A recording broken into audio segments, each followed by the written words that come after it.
Welcome to the Business Women Australia podcast show, the podcast that brings together industry leaders to discuss the latest trends, insights and strategies. So sit back and relax. Let's get inspired by the amazing women who are shaping the future of professional women in Australia. Don't forget to like and subscribe. So welcome everybody to this episode of the Business Women Australia podcast show. I'm the founder and National Director of Business Women Australia, and we're streaming from all over this wonderful country, and I'd like to just pay my respects to elders, past, present and emerging, and to just sort of express the gratitude that I have for traditional owners and the deepest respect I have for the wisdom and the knowledge that I've had access to through the amazing communities and mentors of First Nations people that are in my life. So I really hope that all Australians take the time to learn more about this wonderful ancient culture of our home. This is going to be a great episode of Business Women Australia. I've been very much looking forward to this as we delve into the art and the science of beauty. We're really going to have a look inside MediGreen's new frontier, a fabulous Australian company. And today I'm joined by consultant pharmacist and co-founder of MediGreen, Angelica Rostov, and Dr. Tony Prochazka. He's one of Australia's foremost cosmetic doctors. We had a really great planning session before we had this podcast, and I've learned a lot about what I can and can't say. These guys operate in a heavily regulated environment. So you might think it's strange that we're not using certain terms, but we don't want to get anybody into trouble.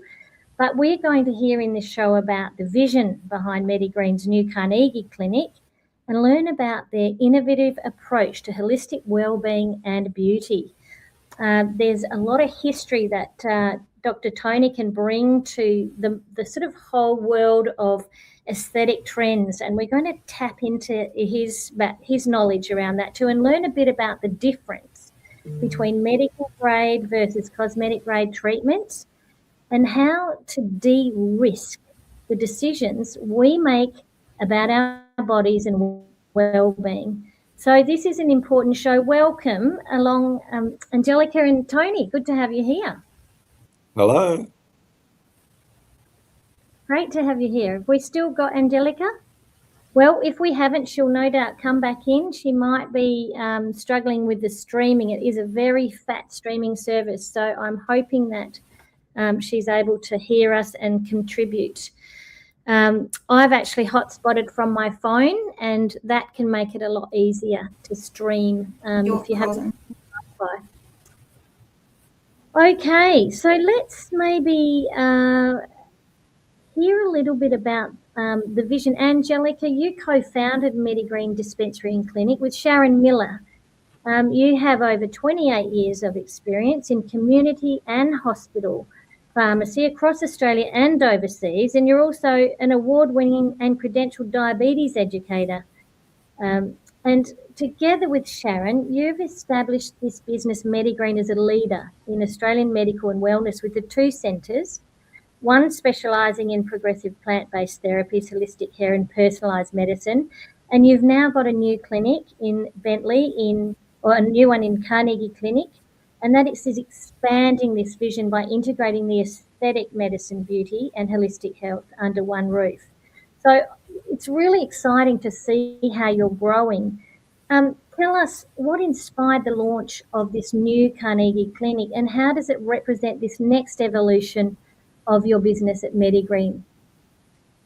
Angelica? Thank you. MediGreen is a plant-based medical clinics in a pharmacy. And yes, we have two locations, one in Bentley and Carnegie. We started in 2020 with a simple idea that alternative treatment is not one size fits all, and patients deserve personalized, judgment-free care. Over time, we saw a real need to expand into a more holistic model, which is why we opened a Carnegie Clinic, combine medical, wellness, and cosmetic care under one roof. Carnegie Clinic was built in purpose to allow us to extend into a more holistic model of care, We introduced additional service in Carnegie, including wellness therapy and cosmetic treatment. We also brought some technology into our clinic, like bioharmonic vibration and sound therapy. And we're probably the only one in Victoria who has this treatment. Personally, as a woman, I understand how important it is to feel confident in yourself. Many women and men nowadays struggle to find a place where we can find trust for both medical and aesthetic care. That's why we created a clinic where everything is delivered in a professional medical standard.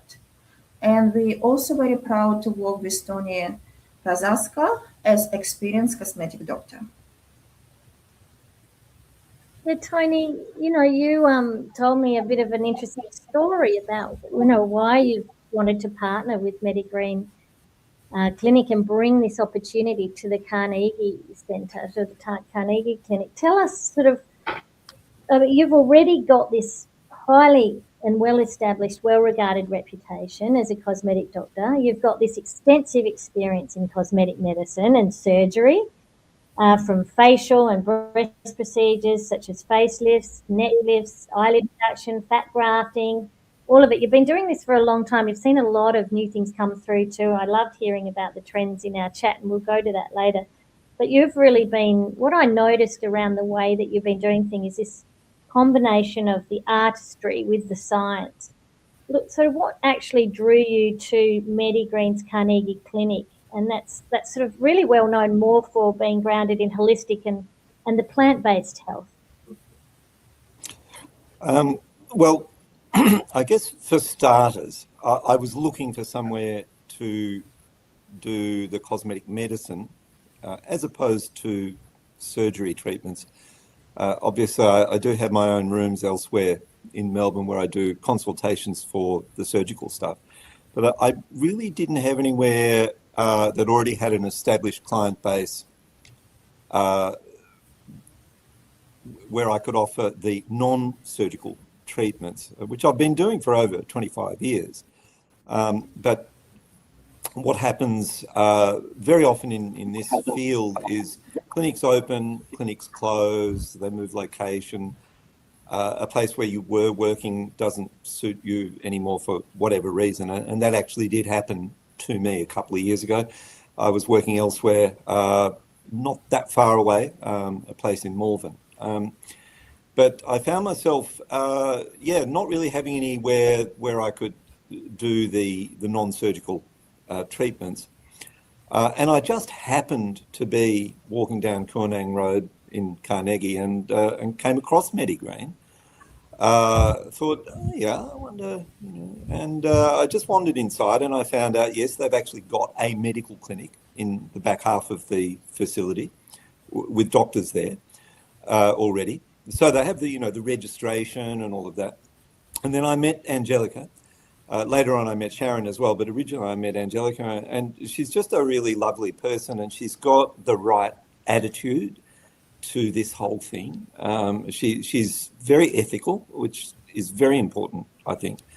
And I think that your, the businesswomen who watch this podcast, they would be concerned about that. They don't want to go to a place that's fly by night, that's not very ethical, that's just concerned about making lots of money, that kind of thing.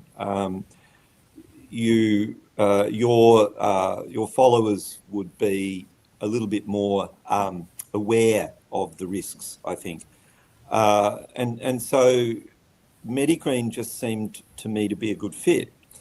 And I said, well, perhaps we could do something together. And straight away, Angelica and Sharon were interested in the idea. Obviously, they'd already given it some thought, but they just hadn't found the right doctor. So it was really just a kind of a coincidence, actually. Koornang Road's got lots of little cafes and Vietnamese restaurants and stuff. I go there to have my bowl of pho sometimes for lunch, the Vietnamese soup. And that's really how it happened, actually. Yeah. I love that. It's sometimes serendipity, isn't it, that places, it's about being aware in your own mind from a strategic point of view, what you're looking for, and serendipity of being open to see behind the door and to go and investigate. So it's a great lesson in that for us too, Tony. And Angelica, I love the way that Tony really did draw it there, that he's, was really attracted to partnering with you because he saw such a lovely, caring and ethical person. And that's a really nice segue into what I wanted to talk about too, with regard to, this passion that I see you having as well for very progressive therapies, embracing the plant-based therapies. It's really evolved through a lot of, years of clinical practice and palliative care, leading to where you are today. And dare I say, blood, sweat and tears. It's operating independently from pharmaceutical brand alignments.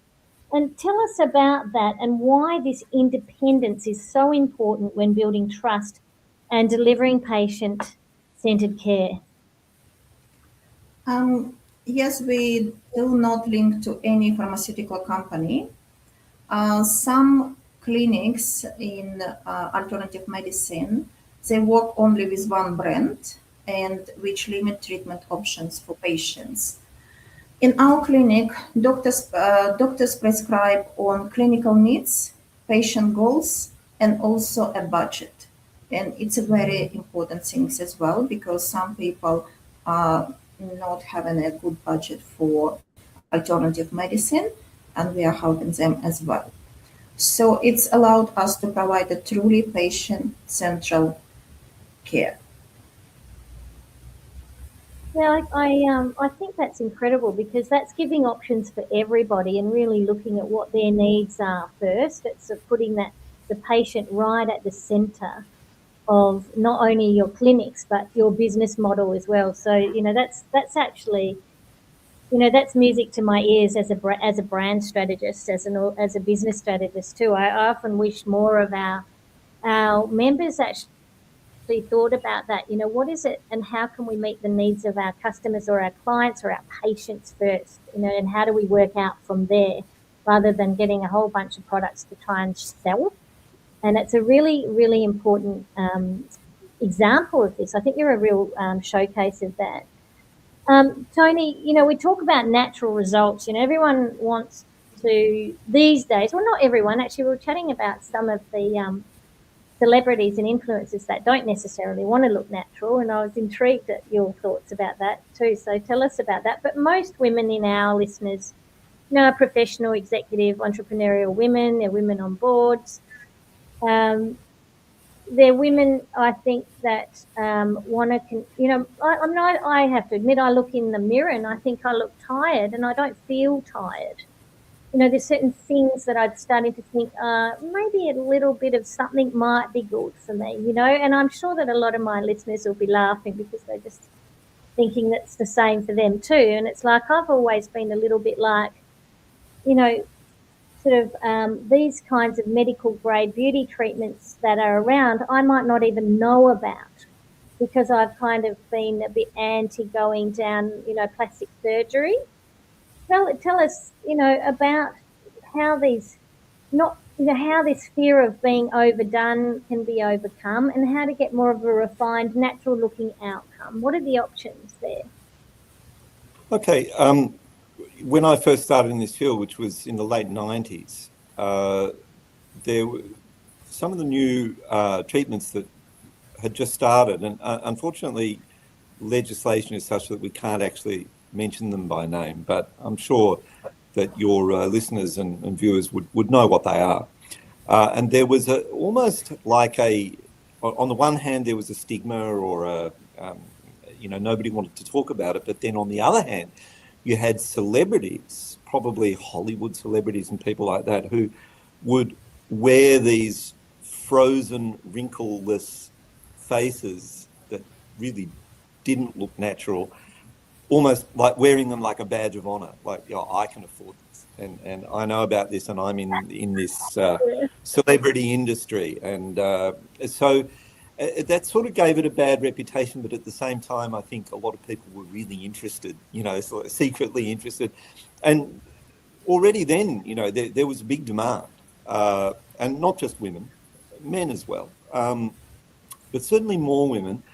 It's an unfortunate reality that there is society puts more pressure, or Western society puts more pressure on women than on men in any particular situation. I think that would probably particularly be true in business. So when you talk about natural versus the artificial look, right from the start, I was opposed to the idea of making people look overdone. And I really worked hard to develop techniques and protocols for making sure that didn't happen. Some of these treatments would, if they weren't done expertly, they would actually make you look weird. The classic example of that was and again, I can't mention the product, but an outcome of one of these treatments was spocking of the eyebrows, Mr. Spock.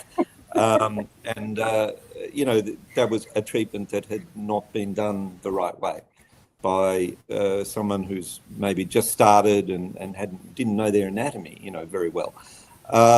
So right from the start, I was interested in avoiding that, and I think I've built my reputation on that. But I would say that these days nobody wants to look unnatural. Everybody wants to look like they haven't had anything done, like this is just them. And it is possible to achieve that, but you've got to know what you're doing. You've got to have a broad repertoire of options to give to patients, and know, be able to give sound advice as to the best way to go. And it's got to be based on talking to the patient, getting a feel for what sort of person they are, finding out what their job is, or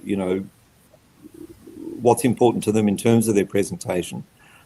And another thing, of course, is their budget, because you can end up spending an awful lot of money. So we don't want to push people into spending more money than they can really afford to. That's actually quite important, and I think there are clinics and practitioners who do that, and probably they don't get a lot of return business. But I want my patients to feel, have some trust in me, that I'm not just leading them up the financial garden path, but I'm actually trying to achieve the result that they're looking for. Yeah, that sounds good. I'm dying. I've got so many questions, but I just need to move on because I really want to hear now from Angelica. Look, this is a really important fusion of evidence-based medicine meeting holistic healing, and that's important for you in the Medicare team. From your pharmacist and wellness perspective, how do hormones and stress and metabolic health, for example, influence the way we age? And what do you see women seeking help with from your perspective? Okay. In the health and aging, it's very important, and it's going together. So it's often underestimated as an aspect of cosmetic treatment. So how you look and how treatment perform is strongly influenced by your internal health. For example, stress can increase cortisol, which break down collagen and slow healing. Hormonal change, especially in perimenopausal women, lead to skin tightness and dryness. Metabolic health and nutrition affect inflammation, skin quality, and recovery. And that's why two patients can have the same treatment, but results will be completely different for them. Cosmetic treatment are a stimulus, but the body is your response system. In the internal environment, it's not optimal, the result will be not optimal as well. So, some explanation. When people come into a clinic and talking about some treatment, say, for example, microneedling to a little bit increase my face looking. Yes, we can do this treatment every 6 months, but in between, what's happening? Are you consistently stressed, not sleeping, not eating well, not using proper skincare, which is also very important? So it's very difficult to get a good results. So the body should work as a whole system, not in isolation, to have a better result and better appearance. So there's no quick fix, really. I'm getting from this. This is really important because it is a holistic kind of caring for your whole body and focusing on your well-being, on your mindfulness, on learning techniques for de-stressing, on using the right creams, doing everything, really looking at the whole picture. Thank you for that. Now, Tony, there is a bit of confusion. Medical grade versus cosmetic grade. I mean, you're talking about non-surgical to medical grade treatments, aren't you? So tell us, what is the difference of this? What does it actually mean? Yeah, it's a little bit of a grey area. But let's take the example, for instance, of skincare ranges. Moisturizers or biologically active skincare product. Usually the difference between cosmetic grade and medical grade will be that the companies that are making the medical grade product will not sell those products to supermarkets or even perhaps pharmacies. They are exclusively for clinics that have doctors on board or appropriately trained nurses. It's also fine. But people with a medical qualification. There's also a relatively slightly newer qualification out there called dermal therapist. And I think that those people often have a very good understanding as well. So they've been trained to understand the anatomy and histology of the skin, how the skin works, and how these products are going to work on the skin, and how they're going to work with each other. So that's medical grade. Cosmetic grade is more the stuff that you can walk into a beauty salon or Chemist Warehouse or someplace like that and just buy them over the counter without seeing anyone and having a consultation to find out what might work for you. Then you get another grade again, which is where you have scheduled products. And these are the ones that we're not allowed to mention by name because of legislation. But pharmacies, of course, can stock scheduled products, but they have to be dispensed on the doctor's prescription. So actually some of the beauty or cosmetic related treatments that we're able to offer, for instance, at MediGreen, might actually belong to that category as well. And so that's an even higher or more restricted level of, in the case of skincare products. And then, of course, you've got these other cosmetic medicine treatments that are also scheduled, which we can't talk about, but we can offer. It's so fun doing marketing with this stuff. I love it. As a marketing strategist, I go, you guys have got your hands tied. And how do we get this information out to people? Because I can tell you now, I had a beauty clinic experience where I was spending a lot of money. And when I was chatting to Angelica and Sharon, I think it was actually a lot cheaper to go to medical and prescribe compared to what this particular beauty clinic is charging for, their brands. I won't mention any of their brands either, but I'm seeing that there's, a lot of very high-end luxury kind of beauty clinics that, it's a real profit-making exercise. But that's another story. And if any of you are members, we were very lovely. It would be lovely to have you, and we could have a debate online. That would be interesting. So, Angelica, the future. Before we go to the future, I was very keen to hear about the informed client. So you're seeing that shift towards women really seeking medically supervised evidence-based solutions. And it's probably part of the reason why we've got you on this podcast, because these are the type of women who are in our world who, like to do the research, like to understand everything.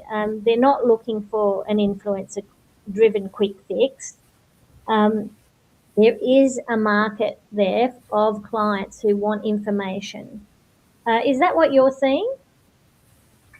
Yes, absolutely. And yes, you can go to any pharmacy, beauty salon, pick up some pain as a quick help. And also we have a lot of advertisement of some skincare products when a 20 years old girl put a cream and don't have wrinkles. But of course you don't have wrinkles, you're very young to have wrinkles. And this is with everything. For example, supplements, vitamins can play a very important role in overall health and well-being and skin quality as well. In my clinic, we are focusing on professional grade supplements where quality and bioavailability is a real matter. For example, after age of 40, we all start losing collagen. And we know a lot of stories that collagen is very good for us. However, there are a lot of brands on the market that it's not absorbed by, like if you take it by mouth. We usually recommend a collagen peptide, which is better absorbed and more effective. And it's very important to understand that not all supplements and vitamin should be taken in the same way and like you can take whenever you want. Some vitamins are better absorbed in an empty stomach. Some needs to be taken with a fatty food. Some of them you can't combine together or you can't combine with your official medicine because it can be some interaction and not absorbed. So that's why it's really important to have a professional advice, not just some Google advice.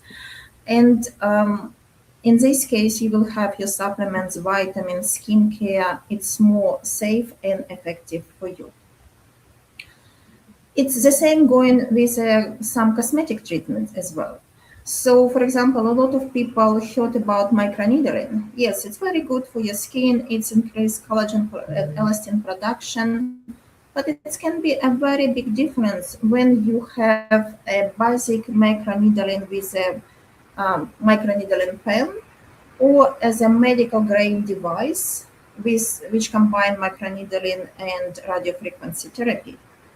It can show a real difference in results. I can definitely tell that. I've got some little thoughts still there from the time I gave it a crack. Can I just jump in? Just one quick thing that you know, I have never previously worked in a clinic that has pharmacists on site. And listening to what Angelica is just saying there, you know, I mean, I did pharmacology, of course, as part of my medical degree studies, but you know, there's a level of expertise there that I probably don't have, that I can leverage off as part of working at MediGreen's. So that, you know, it's really interesting. I hadn't really thought about that, but it's true. Yeah, it's opening my eyes up too. It's been quite interesting because we've got a behind the scenes event coming up and we're putting a lot of invites out to everybody. It's quite interesting the different responses that some people have, you know, the fear around even going into a place that's focusing on, you know, beauty. You know, it's like if I'm an intelligent woman, I'm not going to focus on that stuff, and that's fine too. You know, it's only for some people. But we're really keen on bringing everyone into the Carnegie Clinic in Melbourne and walking them around to show them what the innovations are and the investment in, you know, the latest, best global technology that's right here in Australia. You know, these ladies are really putting their money where their mouth is. It's quite phenomenal. But Tony, while I've got you, you know, there's this trend of so many people going overseas, you know, for cosmetic procedures. And what are the risks that patients should carefully consider compared to Australia's regulatory standards? I mean, you know, surely these clinics overseas are going to be fine. Yeah, not necessarily, unfortunately. So, of course, every country's got different regulations and different levels of regulation. So, you know, I worked in China for a few years, actually. This is going back more than 10 years ago now, so things I'm sure have changed a lot. But I would go into operating theatres there and actually be, really concerned about what I saw. Other operating theatres were fantastic, but not all of them. And So they may have changed. I don't want to single out one country, but the countries that are very, very popular now for cosmetic surgery tourism, it's always been Thailand. I think Bali is coming up, but the other one that's very popular is Turkey. But, you know, there have been deaths in quite a few in Turkey of tourists who've gone there to have surgical treatments. And that is really quite disturbing. And I think there's also a bit more of a gung-ho attitude by the doctors who are servicing those expat cosmetic surgery tourists. I've heard stories about someone being talked into having an extra, they might have booked for one procedure and they're talked into having a second one on the same day. And that discussion happens on the morning of the surgery. Oh, why don't we do your eyelids at the same time, sort of thing, you know. Wow. That just can't happen in Australia. And in fact, the legislation all got tightened up even more about 2.5 years ago, which is actually a good thing. So there's a lot of risk. Now, it doesn't matter where you go for your surgery, things can go wrong. Good surgeons can make mistakes, or may not even be a mistake, it's just bad luck. And there's a complication. Now, and the complications aren't always immediately apparent. They may happen weeks or months down the track. Patients come back to Australia and now they have a complication. What are they going to do? Are they going to go back to Turkey to get it fixed? Probably not. And very often the clinics will just wash their hands of the whole thing anyway. So many of my colleagues will refuse to treat those patients because, again, it's too risky. We don't know exactly what that overseas surgeon did or what types of implant they put in or you know, what protocols were put in place, what drugs they were put on. And it can just simply be too risky. And where do those patients end up? They end up in the public hospital system. And so that is putting a burden on the Australian taxpayer that should never have been put on them. And it's very distressing for the patient, you know, to have to go through that and feel like they've been abandoned. So there are big risks involved. And I think the people who do go overseas for their bigger procedures very often have this attitude of, oh, well, I know there's risk, but I'll be fine. It won't happen to me. Unfortunately, it can happen to you. So there are big risks there. And I think that the commercial realities, people like myself who know that people will go overseas because they want to save some money, it's actually forced the prices down here as well. So the procedures that you thought, oh, I would never be able to afford that, to have that in Australia, but I might go online and see whether I can go overseas and get it done a lot cheaper, might just be worth having a couple of consultations here in Melbourne. You might be surprised to find out it's actually not all that much more expensive. And when you then factor in the airfares and the accommodation and all of that kind of stuff as well, there may not be that much difference. And then, of course, as I mentioned right at the start, you've got this problem of aftercare, and I think that's a very significant issue. Yeah, look, I in my research and doing this podcast with you guys, I must have been, you know, tapping on the you know, the social media scenes of people in hospital coming out of their plastic surgery and going into hotel rooms with them. Like there was one on there with a mum and a son. You know, he'd had a hair thing done. She'd had plastic surgery, and they actually had covered and recorded their, you know, post-operation experiences in the hotel room. It was horrendous. It was absolutely horrendous. I couldn't think of anything worse than not being in, you know, a proper facility and not having access to the right things. You know, they weren't given the right kind of painkillers or anything. It was awful. It scared me off already doing anything. You know, it's probably, these things are in our feeds, in our TikToks and our Facebook feeds and what have you. So, I mean, there's plenty of evidence out there of the horrible things that can go wrong. Look, Angelica, the future of integrated care, you know, I love your big picture thinking that's driven this innovation in Australia. I think you're moving towards becoming one of the first pharmacist prescribers in Victoria. Look, how do you see this integration of prescribing, personalised skincare and plant-based therapies shaping the future of your business? Yes, I always believe in studies, so I attend a lot of conferences and seminars. But yes, I did my medical degree in Russia, in medical uni. I did almost like here to done my registration to be a pharmacist again in Australia. I did postgraduate in a clinical pharmacy, consultant pharmacist. I done diabetes educator in Deakin University. I did psychedelic assistant therapist, and now I'm the first one of pharmacy prescribers. It's a first year study in Monash Uni. For example, with my postgraduate in a diabetes educator, I run a weight loss clinic as well in MediGreen. However, when patient required official medication to support their treatment, I currently need them to move to prescribers. So I'm hoping I will be able to provide a full service from start to end. The same with the beauty clinic. Yes, many of our patients are coming for a beauty and just appearance as a good looking, and we can offer a different treatment with just a non-medical and with what Dr. Tony provided. But sometimes some people having some underlying medical condition like rosacea or acne. My goal is to provide fully integrated approach when everything is working together. For example, we have in our pharmacy a very good, quite quality vitamins and supplements that help people with acne, especially for young people. We can offer laser therapy for acne as well as one of the treatment.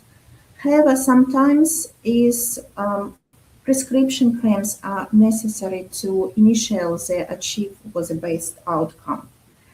I'm hoping when I will be prescribing, I can offer a little bit more service to support our clients.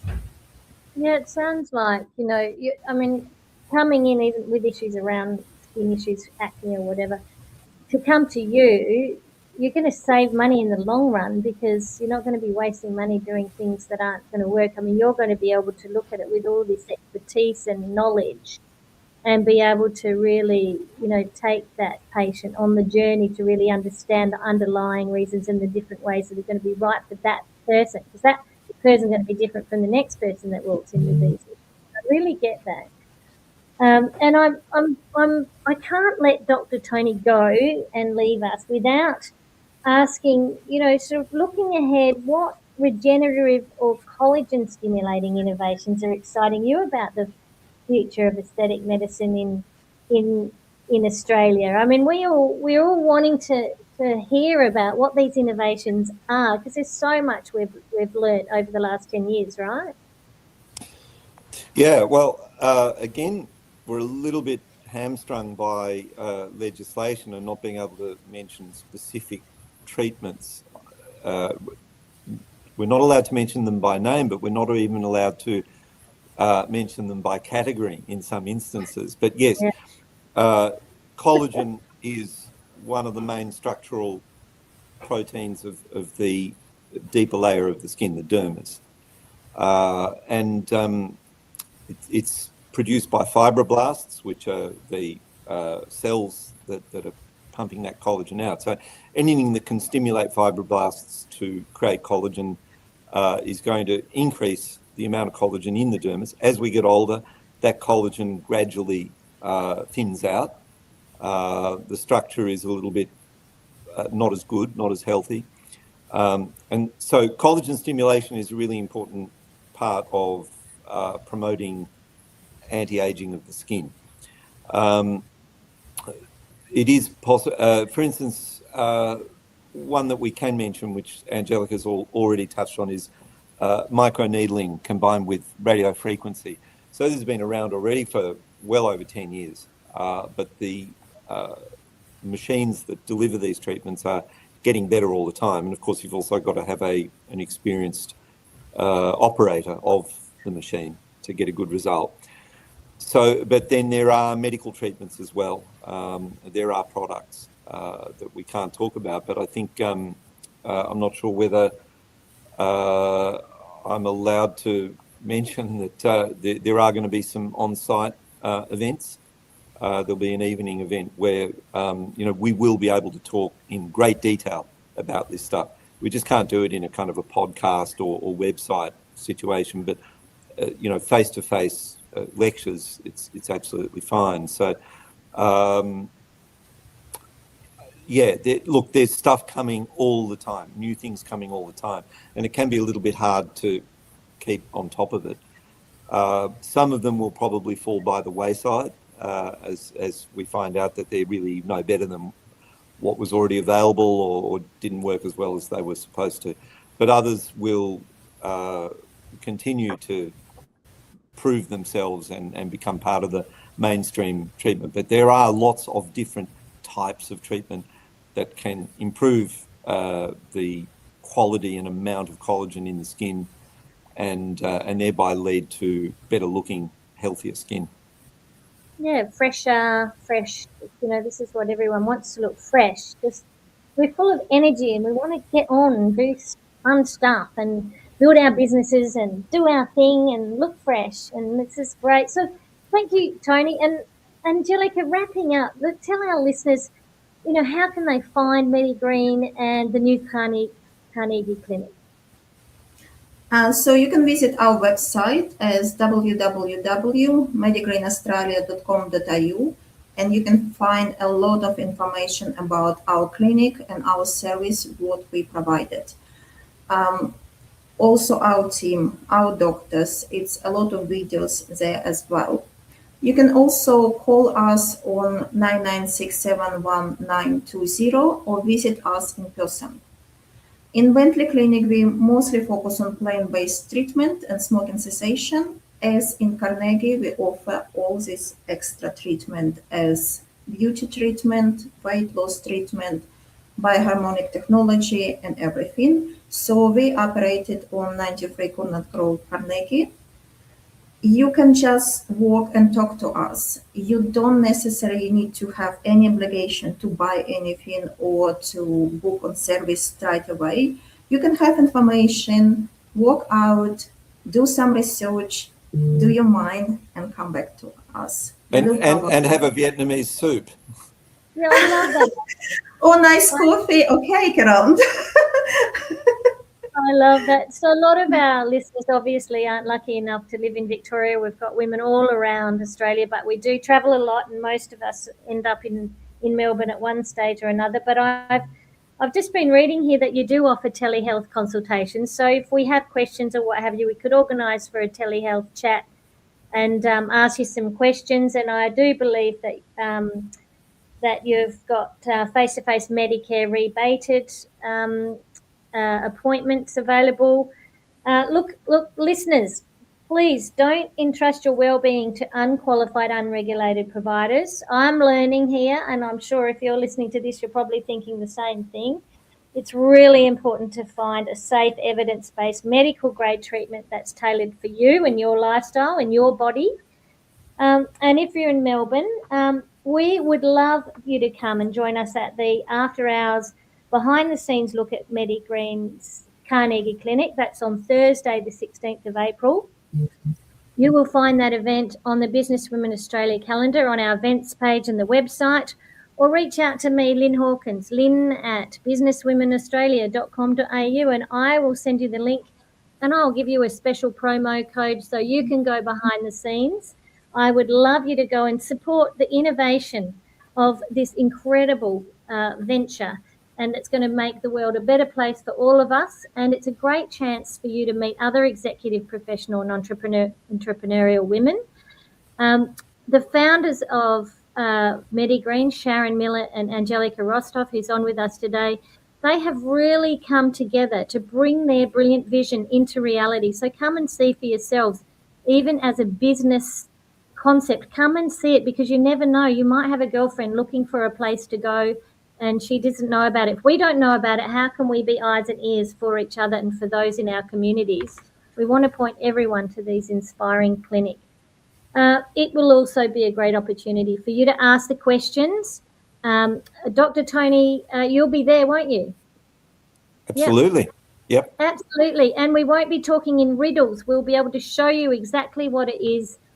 Be informed. Do your research. It's so important that you are educated about the innovations and the opportunities and possibilities and the reasons why we need to be doing this the right way. This is a great opportunity for you all to be informed. I know you're all research lovers and you love evidence-based data, and this is a place you will find it. You'll be able to ask Tony and Angelica and Sharon and anyone there that's on the night from the MediGreen team to answer your questions, and you can have a great night. So thanks for listening. Thanks for being on the show, Dr. Tony and Angelica. Thank you for inviting us. Thank you. Been fun. That's been fun. I love learning. And thank you for listening. And if you've been thinking about joining Australia's national network of women who lead across all industries, sectors and states, then we would love for you to join our community. We're open to everyone, no matter where they are in their career or business. And all the information about joining our community is on our website, www.businesswomenaustralia.com.au. And if you have questions or ideas, reach out to me. So thanks again for listening, and thanks for being on the show. Thank you. Thank you. You have been listening to the Business Women Australia podcast show. We hope you've enjoyed today's episode and gained some valuable insights to empower you on your journey. Don't forget to comment, like, and subscribe to stay updated in our latest episodes. And if you're not already a member of Business Women Australia, what are you waiting for? Head to our website today and join so that you can connect with a thriving community of inspiring women across Australia. Thank you for tuning in, and we'll catch you in the next episode.